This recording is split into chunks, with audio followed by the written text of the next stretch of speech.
Hey, what's going on? Aaron Murray here with the Players Lounge. Got another great episode of Out of Pocket with myself and another great quarterback in the SEC, Josh Dobbs. And we're going to be going to the Auburn Tigers, going to the Plains right now. Robby Ashford, Aaron, you might the want to Auburn restart Tigers, that. It's right in the in the pocket. middle of, In the what did I say? Aaron, in the pocket. Rerun. This is why we tape this thing in the pocket. All right, 3, 2, 1. Hey, what's going on, everyone? Aaron Murray here with the Players Lounge. Got another great episode of In the Pocket with my boy, Josh Dobbs. And we're going to the Plains right now. Auburn Tigers, Robby Ashford joining us right in the thick of spring ball at the moment. Josh is looking all good, nice and relaxed. He just got back from Hawaii. Robby is grinding, man. That's spring mode right now. What's up, fellas? How's everyone doing? What's up, y'all? What's up, Robby, man? How's spring ball going for you? Not much. I mean, it's been good. Just a grind, whole new staff, just whole new environment. So I mean, it's good to be around that. Just spring ball, bringing everybody together. So can't complain one bit. What was the initial reaction from you and the teammates when Coach Freeze got there to the facility? So me, I was when Coach Freeze when he got announced as coach, I was probably the happiest guy because I knew just his pedigree, what he did with quarterbacks, and then just to see in the recent times just what he did with my boy Malik. I mean, just to see that is kind of like, why wouldn't I want to play for a coach like that and somebody who's known for winning in this conference? So I feel like Coach Freeze and the whole team, just how the whole team clicked together and just it felt like a new sense of life almost. Just he brought a different passion and just you can tell every day we come into work, just practice has been different. I mean, guys are just flying around like the whole practice. I mean, last year was not like that at all. So he's came in and already made a big impact on us, I feel like. Talk about being at the quarterback position. What's it like? Offensive guru, new offense. What's it like? What's your process learning and taking a new offense? Yeah, so for me, I feel like I played in a pretty complicated offense last year, and this offense now it's more simple. So I feel like for me, it kind of comes hand in hand with just being able to understand it. I mean, we're going into day 5 tomorrow, practice 5. So it's still just getting used to everything. I feel like, I mean, just getting that timing down with receivers and just still getting a little details down in the RPO game, just the little things. And I mean, just Coach Montgomery, Coach Austin, Coach Jesse Stone, all of those guys in the quarterback room, just they get us prepared today. So it's never a question I can't come in there and ask and they don't have an answer for me. And I mean, as a quarterback, I have to go to my offensive coaches, my quarterback coach, OC, and ask them questions. And when you're able to give me answers and then even in more depth, I mean, that's only going to help me get better. So I feel like my development just in these few short months we've been with them already is just drastically improved. I mean, I'm just excited to see where it keeps going from here. So I wish I had this problem when I was a quarterback. Obviously, you two are phenomenal athletes, way better at the run game than I am. You talk about the RPOs there, but how do you teach yourself instinctually to at times stay in the pocket because you are so athletic? Like you pull it and run it, you're the fastest dude on the field. Like I remember I talked to Harson last year when I had one of those games earlier in the season. He's like, dude, he is the fastest guy on our team. When you know that and you know you're that fast, how do you manage the quarterback position of trying to give enough time to throw the football at times? Yeah, so I feel like last year I was I was young, definitely young coming in and just felt like I could get antsy at times just going back and watching film. I'm like, man, I could have sat in there and gave it to my guy. But now I feel like just this spring is even just for me, just knowing I can make the plays with my feet. It almost in the spring, it's like, okay, I know I can make the plays with my feet, but let me stay in the pocket. Let me see what I can do before I need to take off instead of just, first read's there, second read's not there, boom, take off. Like, let's go to 3 and 4.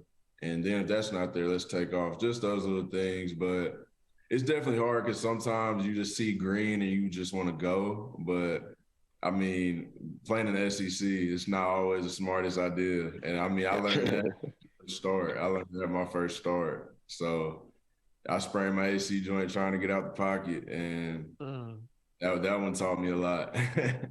Yeah. I loved your comment that you made where you said, I'm not an athlete, I'm a quarterback. And I think so many times when you're so athletic and you're able to take off and run, people try to paint you into a box. So I love to hear, how are you continuously as Aaron said, growing to improve that part of your game, but also showing people that you can be a successful quarterback in the SEC. Definitely. I mean, it's been really fun though. I mean, just these coaches. I mean, I can't keep going back to them. Just the knowledge. I mean, I've gained just so much already, and I mean, they've just gotten my footwork better. I mean, my feet used to be all over the place. I mean, you got guys like Nolan Smith chasing you. Like sometimes it's hard. It's hard to have Will Anderson, guys like that, but now they got my feet just way more calm. I just feel so much more relaxed in the pocket to where I feel like I can make every throw on the field. And now it's like, okay, my feet are good. Now it's just putting the ball where it needs to be. So, I mean, that's just been my biggest thing, I feel like. Was there any itch? I want to go off the football field real quick. We know you're a two-sport phenom, great baseball player. Josh and I are going to try to convince you to play a little golf too, because it could take you a long way. Being a quarterback and playing golf in the SEC kind of go hand in hand. But what would you ever consider playing a little baseball at Auburn? Have you kind of messed around a little bit? Have you gone out there and done a little BP at all? No, I haven't had any time, but it's definitely something I would consider. I mean, it's just something I played my whole life. So, and I've played it in college. So it's nothing I wouldn't be new to. I mean, played in a good conference, Pac-12. Baseball is real big on the West Coast. So playing against really good guys out there. But Auburn was actually my first baseball offer. So they were the first school to offer me in baseball. But it's definitely something I always just always in the back of my mind. Like people ask me all the time, like, you gonna play baseball again? I tell them like, I think I will, but we just got to see. So, but right now it's just our sole focus is on football and football only. So, give me your description real quick. Sorry, John. Give me your description real quick. If I want to know what you are on the baseball field, give me your bio of skill sets. What are your strengths and what are your weaknesses on the diamond? Fast runner, fast guy for sure. Can hit. Yeah, can hit for power. Okay. A little bit. And I feel like I'm a great fielder. I feel like I'm a really good fielder. I feel like I'm good in the field. I play center, so real rangy. Okay. Yeah, so I feel like I'm real rangy, just stuff like that. Weaknesses, I might be a little too aggressive on the bases. Nothing wrong with that. Maybe just a little too aggressive, but I think that's probably my worst. I'm just an aggressive guy, so What's your ideal location to bat in the batting order? I love the 2-hole. I love the 2-hole. I don't know what it is about it, but I love the 2-hole. You don't have the pressure of batting lead off, but 4-hole, like always hitting the 4-hole. But I got to high school and stuff. I started hitting the 2-hole, so I was like, oh yeah, I like the 2-hole more than anything. That is right. And you went to Hoover, correct? Yeah, I went to Hoover. So my cousin went to Hoover too. He played football and baseball there. Talk about what's it like growing up in that sports environment. I mean, man, it's different. I mean, we breed that stuff over here. I mean, definitely Alabama, definitely in Birmingham, but just Hoover in general. I mean, it's one of the best spots you can be at, just academically and sports. I mean, any sport. Like our girls and boys basketball team just won state, both of them, like in basketball. Like everybody thinks of Hoover as just a football school, but it's really everything. Like we had a track coach who probably won like 38 state championships before he retired.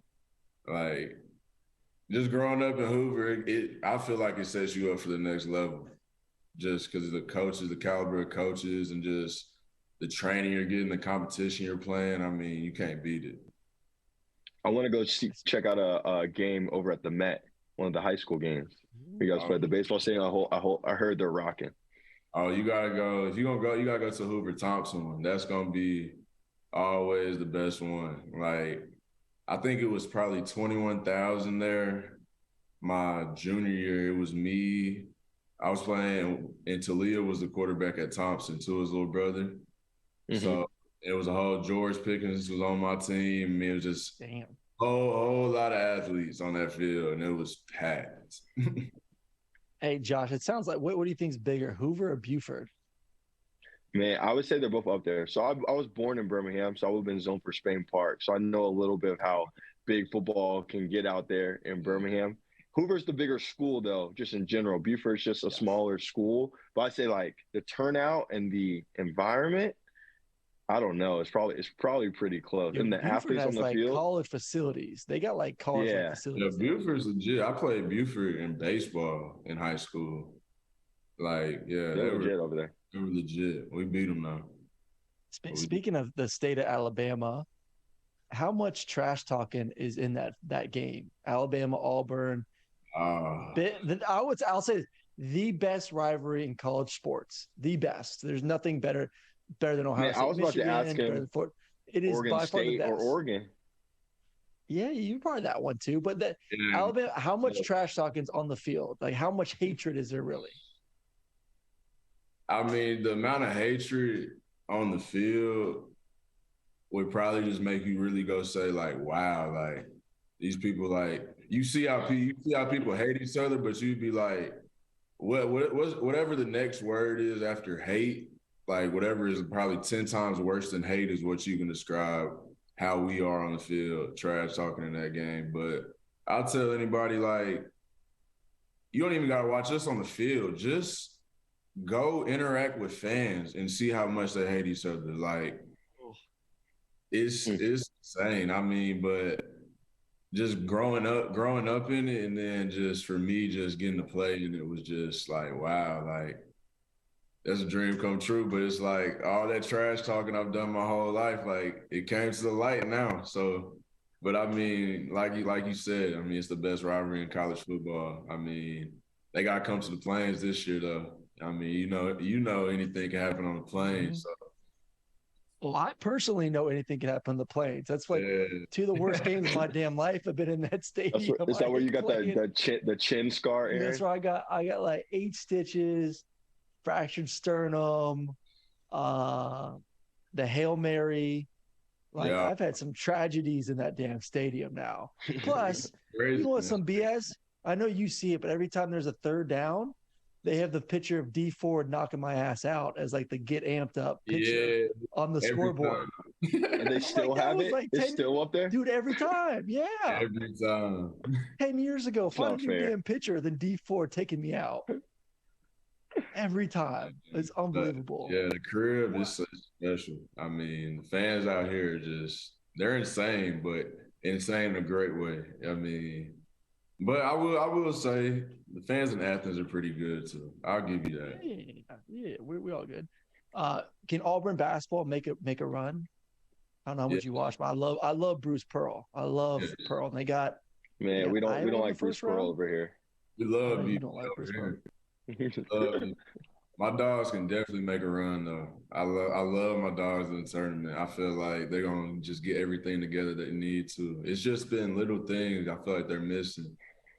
Just end of the game situations too. I mean, it's so many that if we've come up short that it's almost like we're due to make a run. But those guys, I'm cool with a lot of them, and I know they feel confident. We standing behind them, so we're gonna be lit. I mean, I'm ready to watch them ball out, but I think they can really make a run. I think the first game in the state of Alabama too. They play in Birmingham. Only thing we can't, if we could go, we would go, but they play in Birmingham. But ain't no telling. A whole lot of us get together and just watch it like we always do, screaming at the TV, being refs, everything. Auburn got a better chance making it than Tennessee in that bum ass offense they have. So I'll put. Come on now, don't. I'm pretty sure we beat Auburn this year. So we split. We split. We want them. Let's come correct when we're talking about the Vols, okay? This is coming from the guy whose team's not even in the tournament, so I don't think I can say much. Exactly. We also beat Alabama, so let's remember that. We'll make a little run too. All right, if y'all can find some offense. All right, man, Robbie, we're gonna let you roll. Appreciate you jumping on with us in the pocket. Good luck this spring. Keep doing your thing. Hugh's the man. I had the Liberty Arkansas game last year and got to hang out with him a bunch before the game in coaches meetings, and he was juiced then, kind of hinting at the fact that he may be the next coach at Auburn. So I know he ain't gonna mess it up, and he's gonna take care of you boys. So good luck. Except against my dogs. But other than that, go out there and do your thing. I appreciate it. Good luck, my man. Appreciate it.